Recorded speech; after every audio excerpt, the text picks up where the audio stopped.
Welcome back to Savvy Saute, and for week 3 of our grocery budget low spend month. We've been staying at a really decent budget for the month so far and enjoying a lot of delicious meals.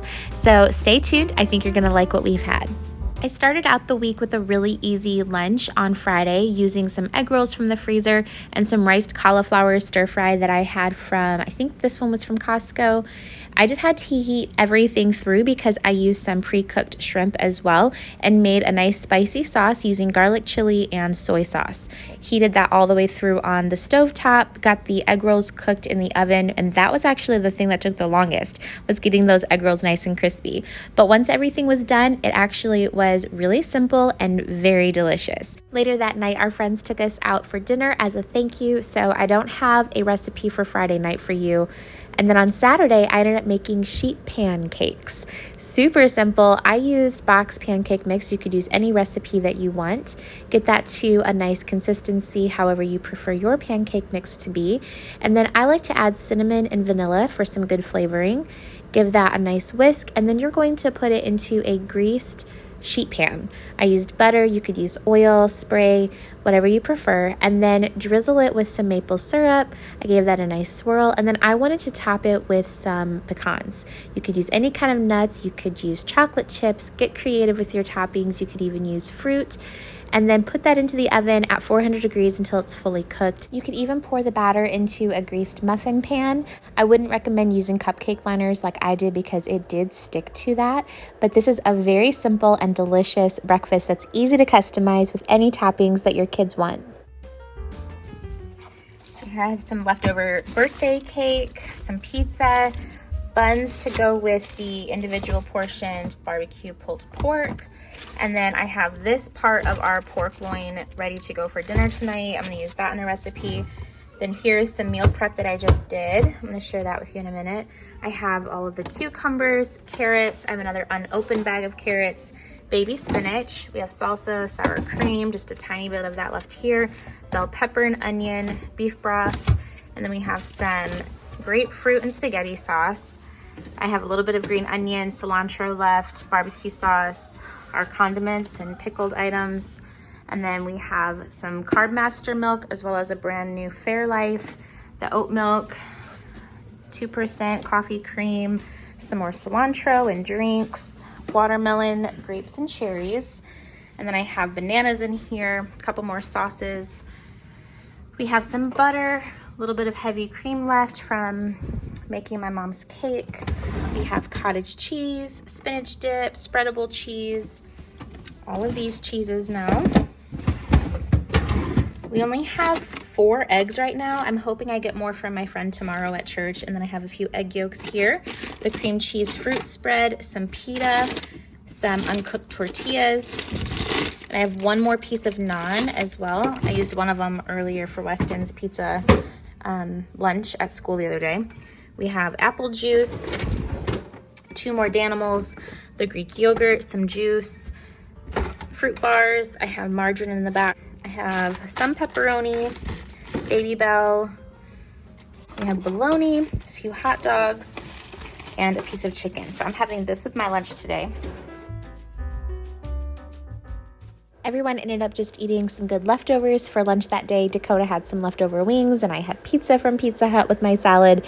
So it was delicious, and we got some things cleared out of the fridge. For Dakota's lunch prep, I just browned up some ground turkey with garlic powder and onion, and then made a sauce with soy sauce, honey, rice vinegar, and garlic chili sauce. I also used some cornstarch to thicken it up and a little bit of ground ginger, which of course fresh would be amazing if we had it, but we use what we have.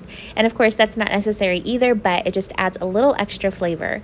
So go ahead and give that a nice whisk, and once your meat is fully cooked, you could even use ground beef if you want to, or whole pieces of chicken. It doesn't have to be ground. Get that all combined and let it cook on the stovetop for just a few minutes. The sauce is going to thicken up, and then you can serve it with rice, veggies.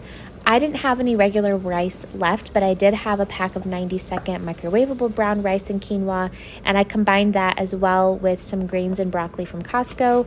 I just stuck this into the fridge, and then later on we can assemble different boxes for him to take to work. For dinner that night, I pulled out our leftover pork loin that we had used for barbecue pork, and I decided to make some Americanized enchiladas.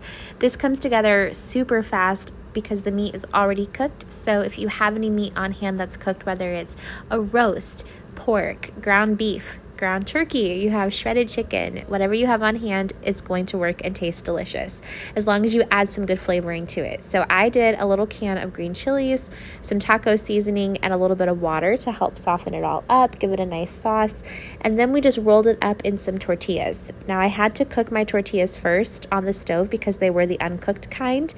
Go ahead and put a little bit of enchilada sauce in the bottom of a casserole dish and have everything all rolled up together, and then cover it with the rest of your sauce. You can use a red enchilada sauce. This isn't even technically enchilada sauce. It's a verde salsa, and it is delicious. It's actually cheaper than buying the green verde enchilada sauce, so keep that in mind. Cover it all with cheese, bake it until it's nice and golden, and then top it with anything that you enjoy on chimichangas or tacos. I don't have any footage from Sunday. We just went out for lunch, and then I put together some freezer food like pizza rolls, frozen chicken patties. So I'm just having some leftover chicken on Monday and made myself another buffalo chicken salad. I've really been enjoying those.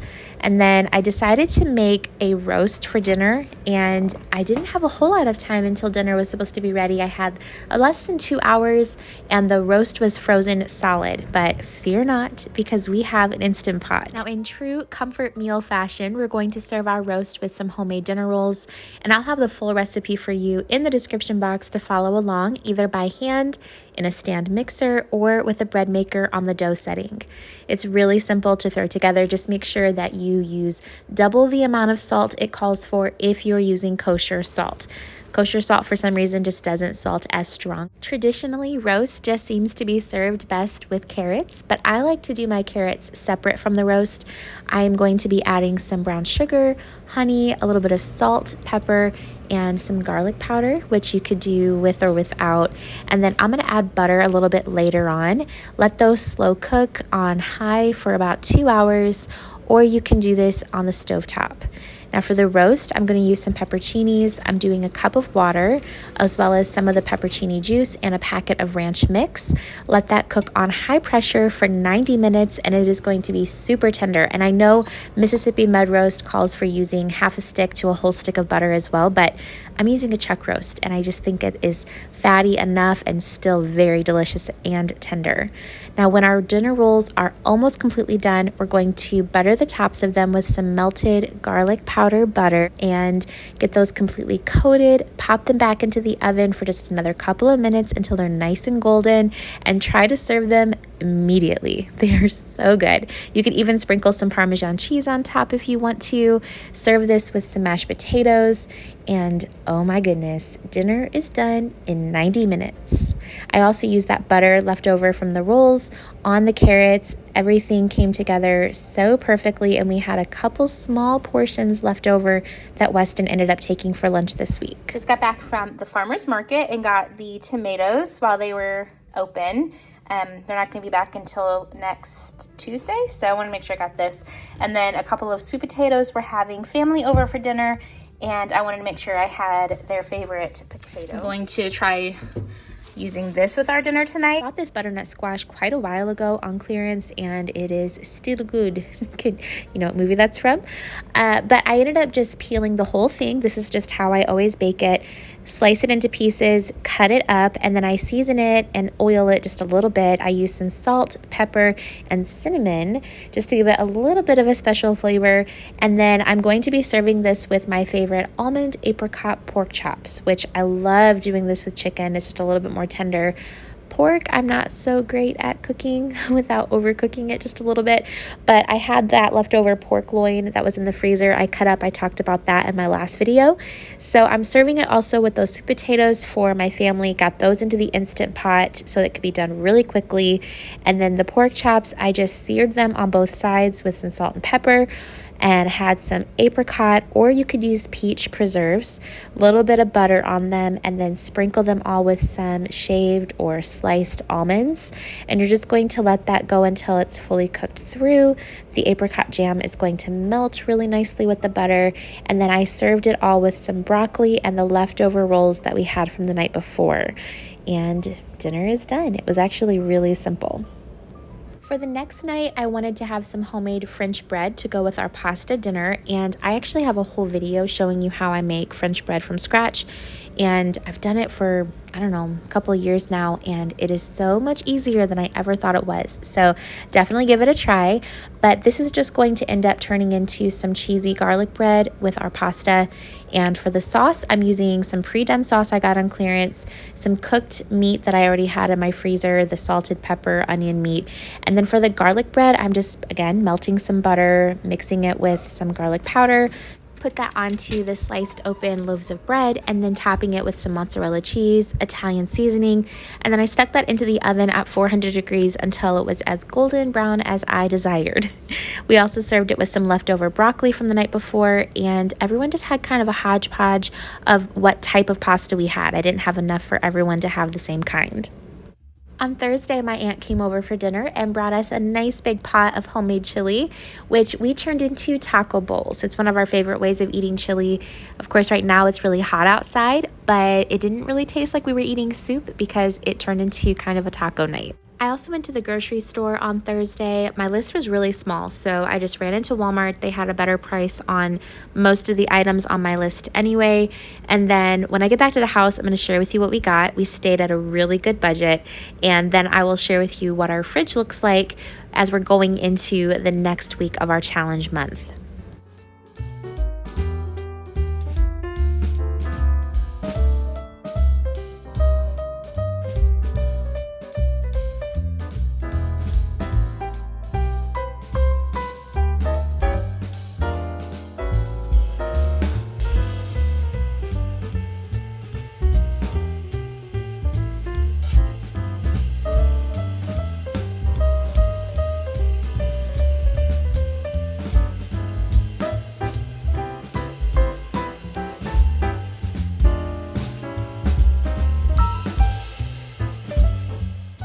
Here we have our grocery haul for this week. Very small, the total here.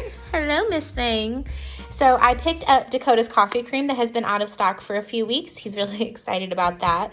And I also wanted to get some more Greek yogurt. I priced the individual cups versus the larger tubs of them, and it was only like 5 cents more per ounce to do it this way. So we're sticking with this for right now. Delicious. Love this brand. It's actually really good. The Fairlife is also my staple every week. Love to get this for good protein. Same thing with the Greek yogurt, good source of protein. And then I'm going to try this for the first time. It's 2 pounds for less than $10, so it's a much better deal than some other deli meat, but it doesn't look like a fantastic quality. Hopefully it tastes good and gets us some of that lean protein, 97% fat-free, so that's good. I picked up bananas per usual.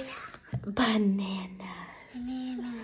And we have some green apples. This is the 3-pound bag. This is the least expensive.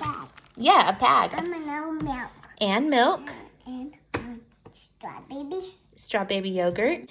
And spinach. This is a 1-pound box of Power Greens I got on sale. Picked this up.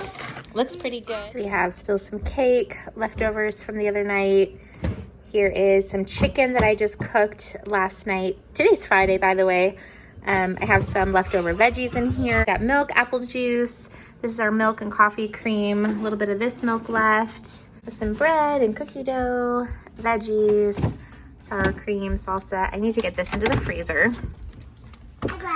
This is some bolognese that we didn't finish the other night. Should get this into the freezer too. Got ranch, barbecue, cilantro, beef stock. Get that into the freezer. Our condiments. This is all the eggs we have left. Probably should use this up. Maybe I'll make a fruit pizza.